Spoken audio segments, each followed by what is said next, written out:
Do you feel frustrated trying to grow your franchise? Are you having trouble balancing your consumer and franchise development marketing? Do you wish there was an easier way? Imagine if you had a proven roadmap to take your franchise's marketing from costing you to making you money. That's why we've created the Franchise Growth Blueprint. We walk you through the exact same process that we use to run franchise marketing campaigns for our clients at scale that has resulted in triple-digit growth. This blueprint isn't for anyone. It's not for people just starting a franchise. It's not for franchises without long-term goals. This is for franchises that want to scale up their marketing in a predictable and profitable way using a proven roadmap. If you want to sell more franchises, keep your current franchisees happy, and learn from people who have already done it, go to franchisegrowthblueprint.com and sign up today. That's franchisegrowthblueprint.com. Hello, everyone. Welcome to another episode of the Franchise Marketing Podcast. Today, very excited. My guest is Calvin McNeely. He is the CEO and co-founder of Runningboards Marketing. Calvin, welcome to the show. Thank you, Jordan. It's a pleasure to be here. Yeah, it's great to have you on. So for our listeners who haven't heard of you and your franchise, what exactly do you do? Well, we're a unique franchise. We're the first of its kind, actually. It's all based around a truck, and this truck is a digital mobile billboard. And we've decided this truck is a dude, so we call it Dave. DAV for digital advertising vehicle, but when we say it, we add the E. So Dave is pretty cool. The whole business is centered around Dave. It's 3 independent screens, each side and the back. And there's not much we can't do on these screens. Very cool. So how did you come up with this idea? Because this is super unique. Well, it is unique, and it's a crazy story, but I think it's easier if I start with a little bit of history. I started my first business at age 18. It was sweeping parking lots. Trust me, nobody dreams about sweeping parking lots. But I saw this piece of equipment, and I instantly knew I was going to start a business, buy this piece of equipment and start a business. The following year, I got into striping and seal coating and became a full parking lot maintenance contractor. So I started a business young. I was 18. My office was in my bedroom upstairs in my parents' house. Got married young, had kids young, and I went broke young. So figuring out this whole entrepreneur thing, and it was just a lot of lessons to learn. Went to the school of hard knocks.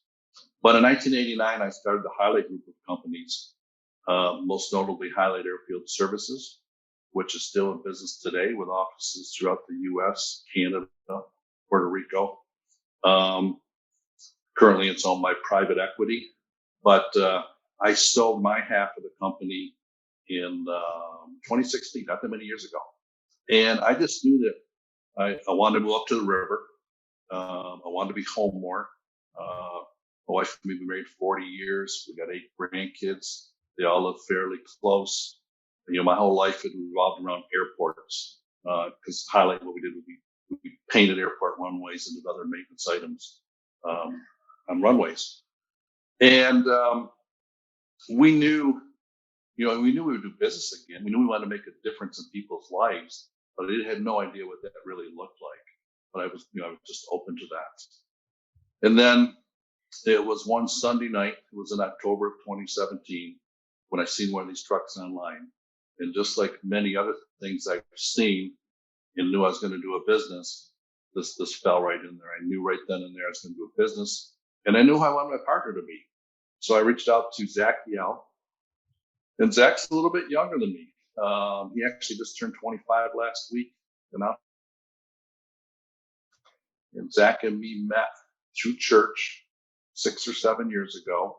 I got to know his parents first. And he was recently doing his background, like me, a young entrepreneur, probably younger than me when he started, probably around 16, a lot of videography, a lot of drone work. He ran production at our church, stage, lighting, just very talented kid. And he had started making commercials, TV quality commercials. And I hired him to make a commercial for another business I was involved in. And we've been working together. In fact, when I sent him a text that night, Sunday evening, and said, "Hey, let's meet for lunch tomorrow," he thought there was a problem with this video he had just made for me, and I wanted some revisions and stuff. But contrary to that, I showed him a video of one of these trucks. He thought it was cool. I said, "Yeah, I'm going to start a business. You want to be my partner?" He said yes. I put him right to work with the task. He said, "We'll spend the rest of the year figuring out everything that can go wrong and why we don't want to do this business." And we just couldn't talk ourselves out of it. So it was January 2018 when we formed Runningboards Marketing. And, we didn't know then we were going to be a franchise. I don't come from the franchise world. But, we found somebody to custom build us our first truck. We spent all winter planning and prepping. We took delivery of our truck, or we picked it up in an ice storm. They handled that just fine.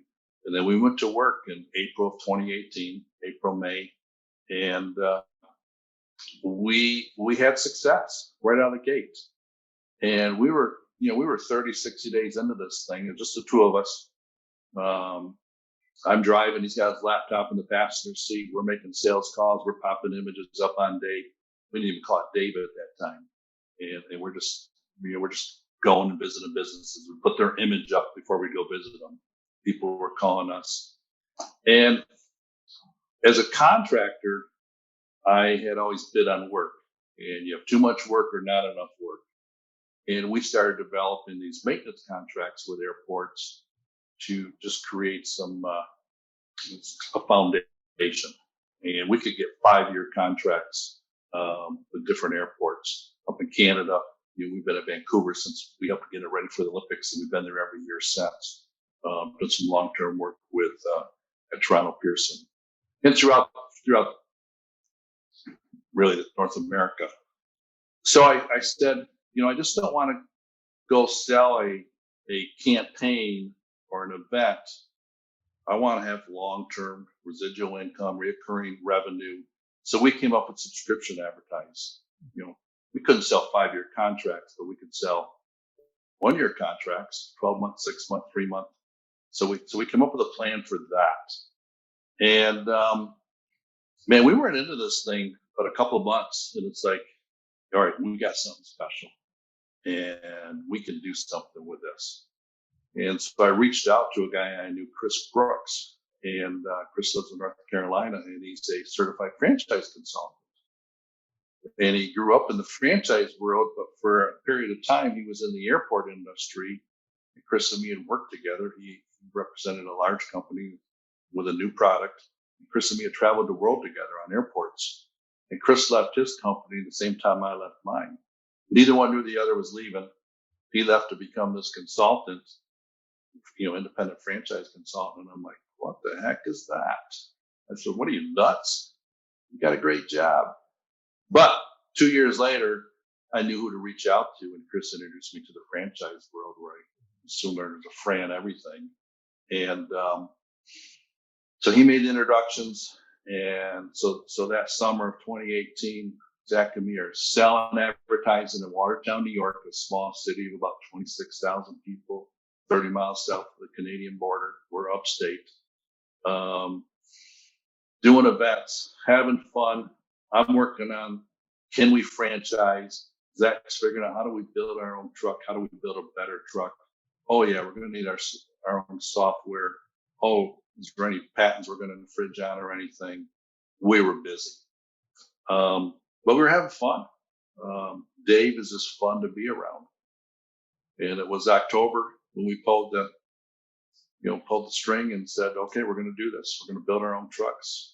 We're going to develop our own software. We're going to develop a franchise model. That was October of 2018. And we got approved started getting approvals in April of 2019. And I thought, I'm going to go sell 10 franchises this year. It's funny because I remember our attorney, Tom Spadia, telling me, Calvin, if you sell 1 franchise your first year, it's a success. And I said, Tom, I didn't get into this to sell 1 franchise my first year. If I don't sell 10, I failed. So I had a goal of 10 in 2019. but I sold 0. But I bought and built 10 trucks.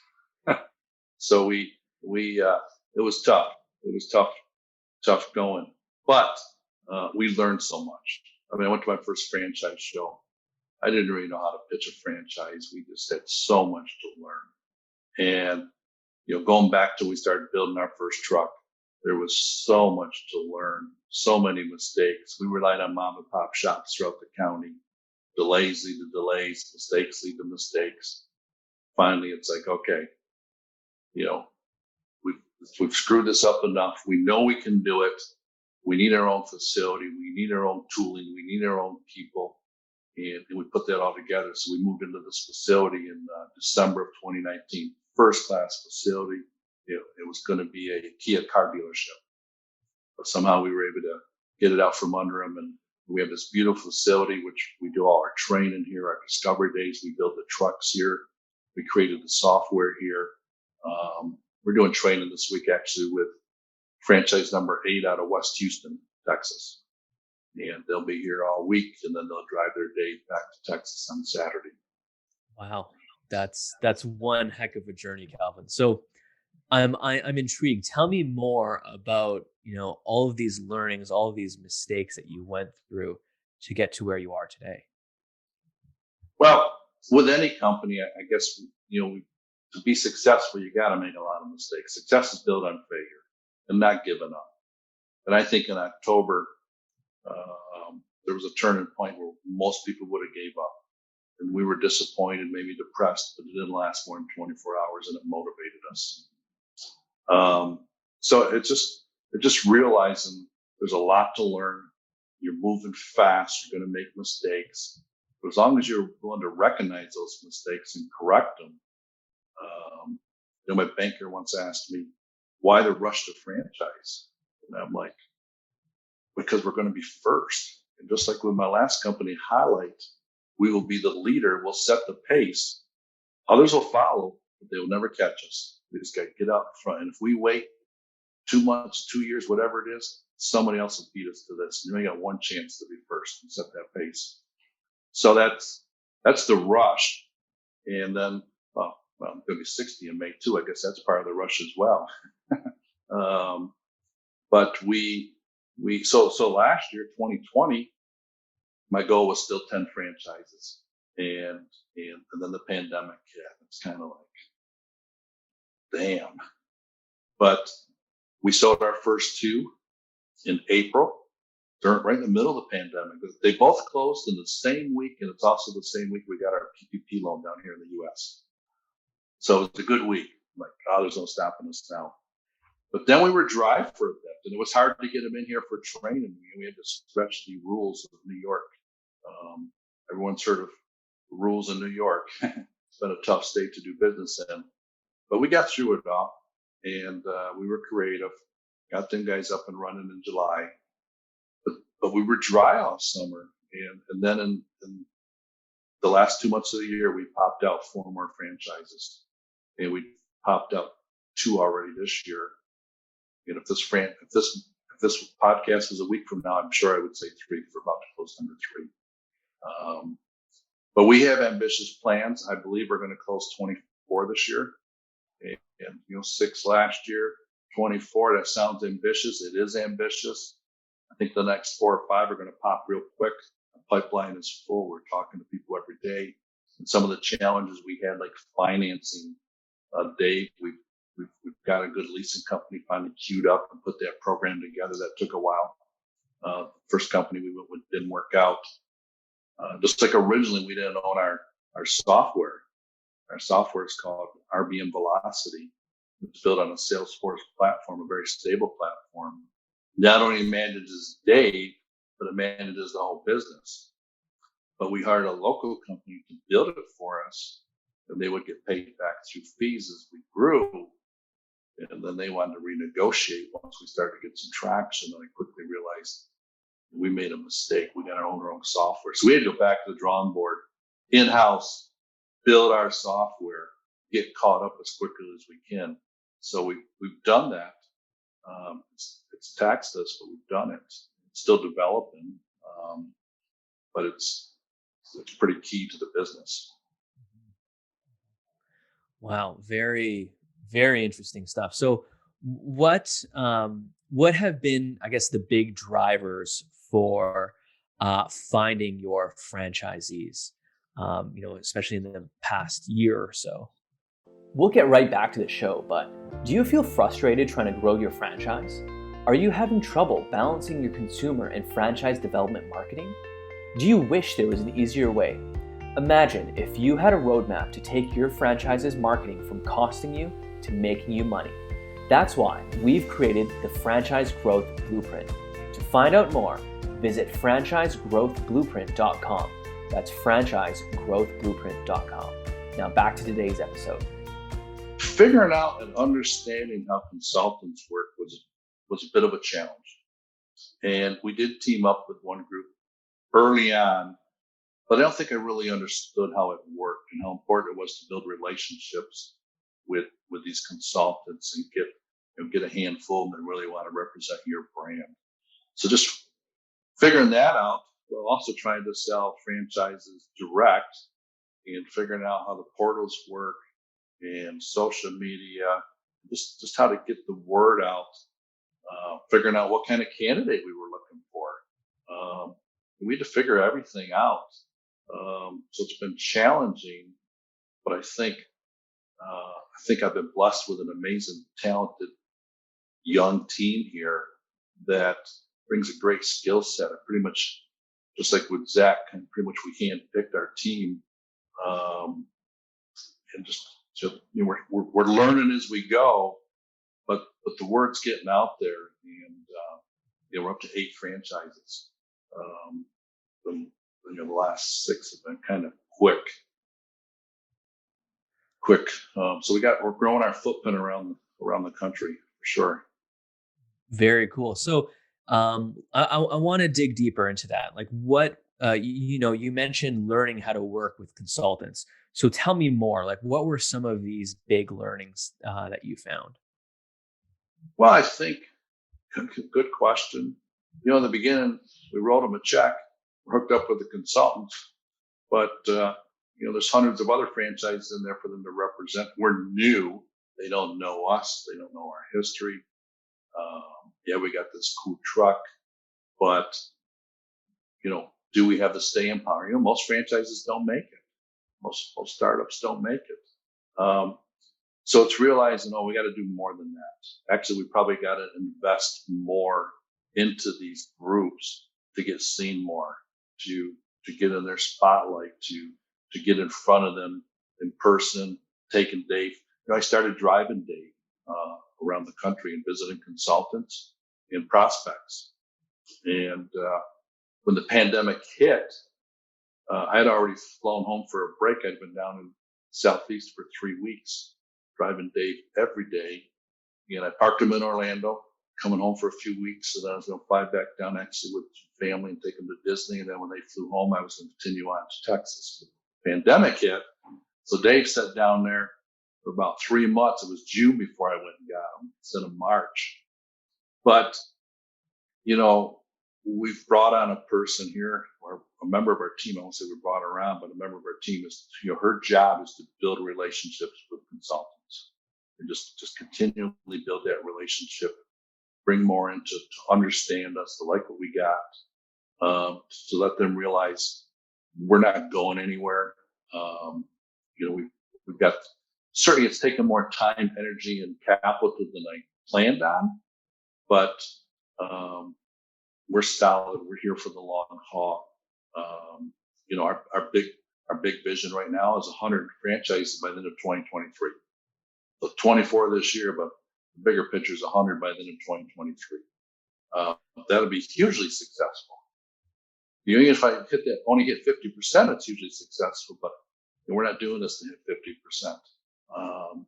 We're doing this to, we've made this a community business. So regardless of where the franchise is located, it's about serving their community, not a huge area, not the state, a small community area. So it's about helping successful businesses grow. So we want to work with businesses in their community, work with the community events, work with the Chamber of Commerce, the municipality, and my team here always has a heart to serve others, to make a difference in people's lives. And I think to build a community of 100 franchises, that's 100 families we affect, plus their employees and their communities. That's what drives us every day. I love it. And I love how, you're setting a big goal for yourself. It's ambitious, but I think it is doable. So switching gears here a little, Calvin, tell me more about like your consumer marketing side. I think that's really interesting, the way that, you're positioned. I'm curious, how are you helping drive sales for your franchisees? Okay. Well, a little bit about how Dave works is we divide the day up into 2-hour blocks. In every 2 hours, we promote 2 non-competing businesses. So let's say we got a car dealer. We got a Ford car dealer and a insurance company. We'll say State Farm Insurance. Every 6 seconds, we're flipping back and forth between those 2 businesses. And every ad that comes up for it might be a little different. So maybe there's 3 ads for each. So I got 6 different ads because the eye's attracted to change. It's attracted to light. It's attracted to movement. We see the billboards that never change. They become part of the landscape. We want Dave to always be changing. So after 2 hours, he promotes 2 new businesses. Every 2 hours, we'll shake that up through the day. And Dave drives a route in the area, no more than an hour. And the route is where the people are, where the traffic is, lots of stoplights, no more than 30, 35 miles an hour. We want to be seen. We like red lights. We like school zones. We also like stadiums and events. And so we just drive that route all day long. Doesn't mean we never deviate. Might be for a ribbon cutting, might be because there's a soccer game going on over here or a shift change somewhere. But unless there's a reason to deviate, we drive the route. And just like any other means of advertising, just continually being there. People will get used to seeing Dave coming down the road, even head on without the screens. Hey, I wonder what's on the screen this time. And they just get attracted to that. So that's one of our 3 revenue streams. And the other, of course, is events. We do a lot of events. It's been slow this year, for sure. And then we do special messages, a happy birthday here, a happy anniversary, a retirement. Could be lots of different things like that. Those are quick and easy. Certainly the franchisee can lean towards subscriptions only. Hey, I don't really want to do the events, maybe an occasional, or maybe I want to do events and less subscription. You can work that either way, depending on your personality. Events tend to be nights and weekends, a lot of fun, but it's kind of gig to gig to gig, where I like knowing I got revenue 12 months out with subscription advertising. That gets me excited. I do love doing events. Very interesting. So, Calvin, one question I always love to ask my guests is, what advice would you give someone just starting out as a franchisor? Well, you better be passionate. It'll take more time, more capital, more energy. You need a good support team. It's going to cost a lot more than you think to get this thing up and running. It's going to take a lot, and doubt's going to creep in. When you set a goal for 10 and you shoot 0, start to wonder if you got something. So it's a challenge, but you need a solid team of professionals. You need to team up with the right franchise attorney, the right franchise consultant to help you build your FDD. We were teamed up with SMB franchise advisors and Spady Lagana attorneys, and I just think those 2 were hugely part of our success in doing it right. I had a local attorney call me. Hey, I heard your franchise, and I can do that FDD. That would have been a disaster. So Chris had introduced me to the right team, and then you're going to have to invest and join some franchise consulting groups. You can't do it without the consultants. You can certainly do some deals, but you're going to want to team up with some of these folks. Certainly shows will be coming back now. For us, shows are expensive because I I want to take Dave, put Dave inside. It's pretty pricey. But we've had him inside at a few shows. We've had him outside at the Javits Center there in 2019. But once you get going, and you can support these franchisees, they're your sales. They're the ones that everyone wants to talk to and see how they're doing. So they got to be successful. Totally. So one question I'm dying to ask you is, you mentioned this a few times, is your goal was 10, but you sold 0. So how did you kind of stay in that motivated mindset to push through that barrier? Well, just knowing you got something good, knowing you got to get that first deal done. I didn't realize, I want to be careful how I word this, but people shopping for franchises probably are a little more conservative in most cases. And, for me in business, and growing my other businesses, I saw something. I knew instantly if I was going to do it or not, if that was for me or not. It's not like, I got to think about it. I got to do all this homework 6 months later. I kind of knew, I'm going to buy that piece of equipment for $750,000 or $1 million or $1 million. Going to buy that company. We bought a few companies over the years. But people aren't necessarily like that or shopping franchises. I didn't account for that. It's a long, slow process. The first guy to commit was in my home state, and he committed in October of 2019. And I hadn't sold any yet. And he had inquired. I drove right up to his facility. It was only 2 hours away. I drove to his place for the day, and we hit it off. And he says, "We'll buy a franchise." And then I called back my team, my wife, my family, got our first deal. That deal just closed 3 weeks ago. Wow. That took over a year to close. Because soon afterwards he said, "Hey, I got to wait till spring." And then we're in the middle of a pandemic. And, we kept in contact. I felt like he would close someday. And just before Christmas, he called and said, "Hey, I'm ready. Let's close after the first of the year." So it's a process. It takes time. So you got to get that pipeline full, and you got to be continually talking to people. And that can get tiring, just over and over. But a good team of professionals. I got a good team of local professionals, banking, accounting, a good team here. Our culture here, we're fun. The business is fun. We're fun. We goof around a lot, but we know how to get things done and not take ourselves too seriously. Awesome. Yeah. You know what? Like the journey is half the fun, right? So it's great to hear that you have a solid team behind you that and you're enjoying it as you go along. So Calvin, we are nearing the end of the episode, and as you know, the way I like to end it is with something called the lightning round. So it's just a few fast-paced questions. Are you ready? I'm ready. All right. First one is, what is your favorite tool or app that you cannot live without? Well, I'm going to say RBM Velocity, our software. Good choice. Next question is, what is your favorite book? In the last 2 years, I'm going to say Secrets of the Millionaire Mind. I love recommending it to people. Awesome. All right, Calvin, next question. Who is a franchise leader that you look up to?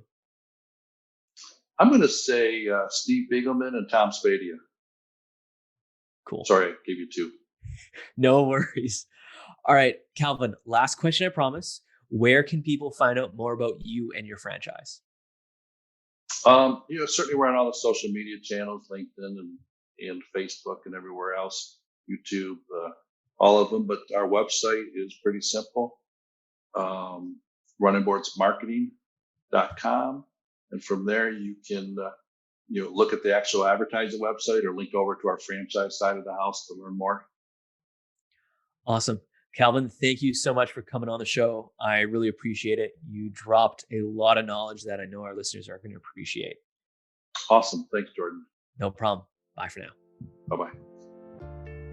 Thank you so much for listening to this episode of the Franchise Marketing Podcast.